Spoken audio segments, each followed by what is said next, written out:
এবারের ঈদে তৈরি হোক সবার বাসায় এই মজাদার নবাবী সেমাই। আসসালামু আলাইকুম ভিউয়ার্স, স্বাগত জানাচ্ছি আরেকটা নতুন রেসিপিতে। আজ তোমাদের সাথে শেয়ার করব মজাদার স্বাদের একটা নবাবী সেমাই। এবার ঈদে মাস্ট বি এটা ট্রাই করো, খুব মজা লাগে খেতে। হাতের কাছে সামান্য কিছু উপকরণেই তৈরি করে ফেলা যায় এই মজাদার নবাবী সেমাইটি। চলো তাহলে আর কথা না বাড়িয়ে এই মজাদার নবাবী সেমাইয়ের রেসিপি তোমাদের সাথে ঝট করে শেয়ার করে ফেলি। এই নবাবী সেমাইটা বানানোর জন্য আমি আজকে নিয়েছি বনফুল লাচা সেমাই। এটা খেতে খুবই মজা লাগে। এটা দিয়ে করারই ট্রাই করবেন, তাহলে খেতে কিন্তু খুবই মজা লাগবে। এখন একটা প্যানে আমি ঘি দিয়ে নিয়েছি। ঘিতে এখন আমি এই সেমাইগুলোকে ভেজে নেব। একটু সময় নিয়ে এটাকে সুন্দর করে ভেজে নিচ্ছি। সামান্য একটু করে ভেজে নেব। ভেজে নেওয়ার এক পর্যায়ে আমি এখানে দিয়ে দিচ্ছি 1/3 কাপ চিনি। চিনিটাকে এখন আমি এই সেমাইয়ের সাথে ভালো করে মিশিয়ে নিচ্ছি। লো হিটে এই সেমাইগুলোকে ভেজে নিতে হবে, যেন আবার একবারে নিচ থেকে পুড়ে না যায়, সেদিকে লক্ষ্য রেখে একটু ঘন ঘনই এটাকে নেড়ে দিতে হবে। চিনির সাথে সেমাইটা মিশে গেলে এখন আমি একটা বলে অর্ধেকের বেশি সেমাইটুকু উঠিয়ে নিচ্ছি আর অল্প রেখে দিচ্ছি। এটাকে আমি একটু কালার করে নেব। এখানে আমি সামান্য জর্দার কালার অ্যাড করে দিচ্ছি।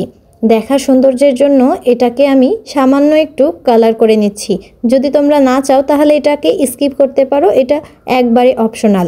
সুন্দর একটা কালার আসার জন্য আমি এখানে জর্দার কালার অ্যাড করেছি। এর ফলে কিন্তু এখানে কোনো টেস্টের পরিবর্তন হবে না।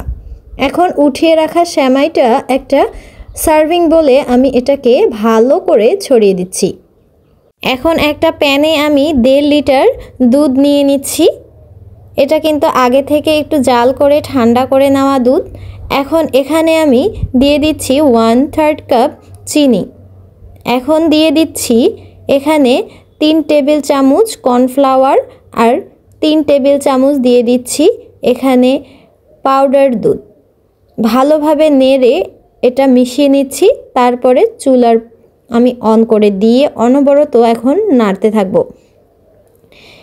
কেউ যদি এটাকে আরও বেশি মজাদার করতে চাও তাহলে কিন্তু এখানে কাস্টার্ড পাউডার আর কনডেন্স মিল্ক অ্যাড করে দিতে পারবে। সেক্ষেত্রে এটার টেস্ট আরও দ্বিগুণ 3 গুণ বেড়ে যাবে।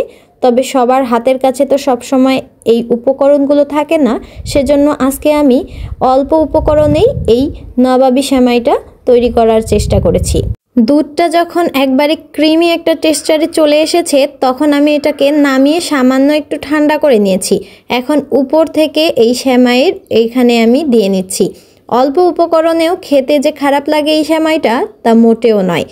উপকরণগুলো সবার কাছে নাও থাকতে পারে, সেজন্য সিম্পলি একটা নবাবী সেমাইয়ের রেসিপি তোমাদের সাথে আমি শেয়ার করলাম। অবশ্যই ট্রাই করবে, খেতে খুব মজা লাগে। এখন উপর থেকে সেই জর্দার রং করা সেমাইটিও দিয়ে দিচ্ছি। দেখছো মাশাআল্লাহ সুন্দর লাগছে। এভাবে তোমরাও বাসায় এবার ঈদে নবাবী সেমাইটা ট্রাই করতে পারো। উপর থেকে দেওয়া হয়ে গেলে সামান্য ডেকোরেট করে নিচ্ছি কিশমিশ, কাঠবাদাম আর খেজুর দিয়ে। এগুলো তো হাতের কাছে সবার থাকেই। এভাবে খুব সাধারণভাবেই একটা নবাবী সেমাইয়ের ফ্লেভার পাবে।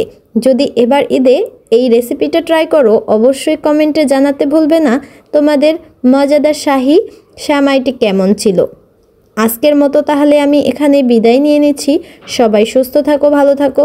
এরকম নতুন রেসিপি পাওয়ার জন্য অবশ্যই আমার চ্যানেলের সাথেই থেকো।